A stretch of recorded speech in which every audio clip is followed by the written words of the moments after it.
Units and townhouses, are they the best option moving forward given the tax changes and the fact that they have a slightly higher yield in the residential space? My name's Luke, and if you want to help buying in Queensland or Victoria, head over to purposeproperty.com.au. Now, I myself don't own any individual units or townhouses because I've always believed in the location and the land value being the highest driver for a property investment. Now, a lot of other buyers agents and people are speculating on apartments and townhouses, particularly in Sydney and Melbourne, which is a falling market at the moment, expected to fall 5 to 8% in both of those cities in the next 18 months. And our other cities like Perth, Adelaide and Brisbane are expected to be fairly stagnant with lower growth levels over the next 12 to 18 months as well. Some areas will rise, some areas will fall, and some will stay exactly as they are, depending on supply and demand. And the interesting thing with units and townhouses is my biggest issue with them is that supply and demand imbalance and how it can change every 3 to 5 years. If you look at Brisbane, for example, areas like South Bank and West End have had a lot of apartment development over the decades gone by. There have been periods where there have been lots of apartments and where there have been little amount of apartments being development, and that changes the supply and demand imbalance in that specific location.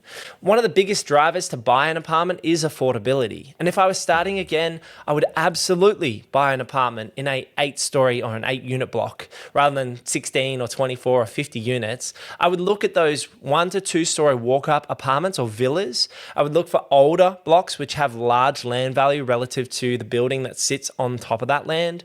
And I would look at scarcity, so train lines, schools, infrastructure, transport, all those things around why you would want to buy that asset still stand. So I'm definitely not against buying apartments and townhouses, but I wanted to unpack why I lean personally still towards houses, even with the capital gains tax, even with the negative gearing changes, because I'm leaning into the granny flats and developments rather than leaning into cheaper purchases in townhouses and units because they don't have that upside potential. The biggest problem when I buy a townhouse or a unit, and I have an entire unit block in Coffs Harbour, which is a major regional town in northern New South Wales, one of the big issues when you buy a single unit in that unit block, for example, is that you can't force any more value other than a cosmetic renovation on the property. But if you are getting your start in the property market, buying an ugly duckling unit in a good location, pick Clayfield or Nunda, where we've bought a lot of apartments over the last 5-6 years in the buyer's agency, those are great for our investors and they've performed really, really well. So buying that type of asset, which is run down and can get a lick of paint, new carpet, new kitchen, upgrade the bathroom, can be a great way to force some value out of the property. But my biggest issue is there's no other levers that I can pull on that deal, and therefore my capital is tied up in the property with no ability to force more value. Now, what the government is incentivizing moving forward is the creation of new assets, new dwellings. So I would lean towards buying a residential site in Ipswich or Logan rather than buying a unit in Brisbane, because those sites further out have larger land components where I can do a strata title or a subdivision, separate the assets, and realize that value in terms of negative gearing and capital gains choices moving forward. So it's about what type of investor are you? If you're just getting your foot into the property market and you've never done cosmetic renovations before and you're looking to force a bit of value, that's where I would lean into the apartments and the townhouse option. One of the biggest problems we're seeing in Southeast Queensland is the value proposition to buy a townhouse or a unit isn't there anymore. 18 months ago, there was greater disparity between houses and townhouses and units, so it made sense to buy those townhouses and units. Now that gap has closed again, I would be buying the houses which have the upside potential on the land.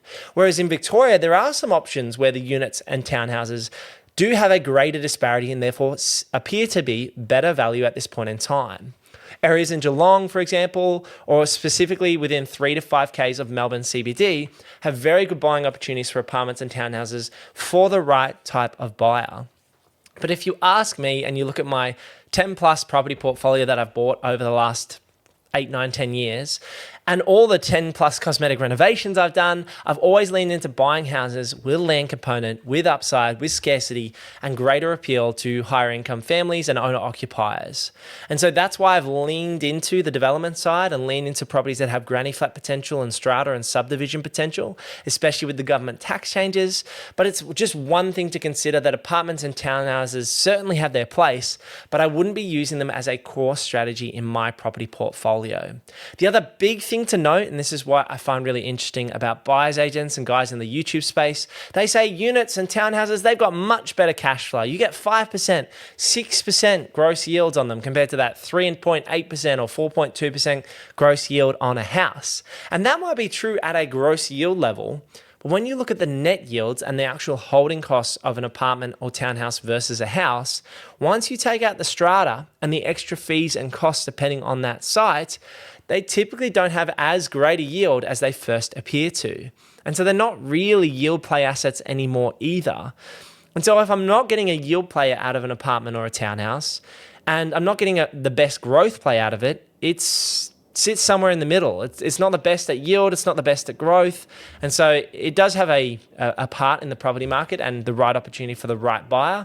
But for me, I would lean towards a house with greater growth potential or greater manufactured equity potential. Or I'd be buying unit blocks and commercial properties for $1 to $2 to $3 million to get more cash flow in my asset base over time.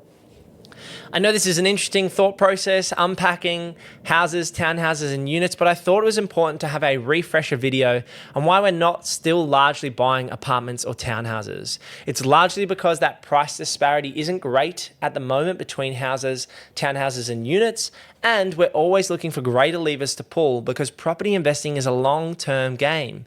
You shouldn't be buying, in my opinion, property investments for a 1 to 3 year time horizon. Now, there are guys out there, buyers agents that do like that 1 to 3 year play, but me personally, I want to make long-term decisions for me and my family, and I don't want to be coming back to my properties all the time and trading them and flicking them. I want to make good quality asset decisions that I'm going to hold for 3, 5, 7, 10 years. And yes, there might be some periods where you sell an asset after 18 months for different reasons. You might be buying a new home, you might be moving, you might want the money to go and buy a Lamborghini or, for me, a Porsche GT3 RS, if that's the kind of car you like. Not that I own a Porsche GT3 RS, but just using an example. So it's about the use of the funds and where it's going to get you. Apartments and townhouses certainly have their place for some buyers, but for the majority of buyers, I would still be sticking to houses in good locations and land that has upside. I'd love to hear from you in the comments below. What style of asset do you buy in this market? Would you look to buy moving forward, given all the tax changes that we've seen? I've personally built my portfolio of houses, bought unit blocks. I'm doing 2 commercial property deals this year, so that's how I've grown my asset base to over 10 million, 12 million, 13 million plus. Let me know your thoughts in the comments below. If you do want help buying in Queensland or Victoria, we are a boots-on-the-ground buyers agent. So head over to purposeproperty.com.au to book in a free chat with myself where we can discuss your circumstances and how we might be able to help you moving forward. And we're even helping clients in projects. So that's going to be up on the website where you can see our project consulting and what's involved in that very soon. So keep an eye on the website for that too. And click this video right here. That's the one YouTube wants you to watch next. So give that one a click and I'll see you in the next one. Peace.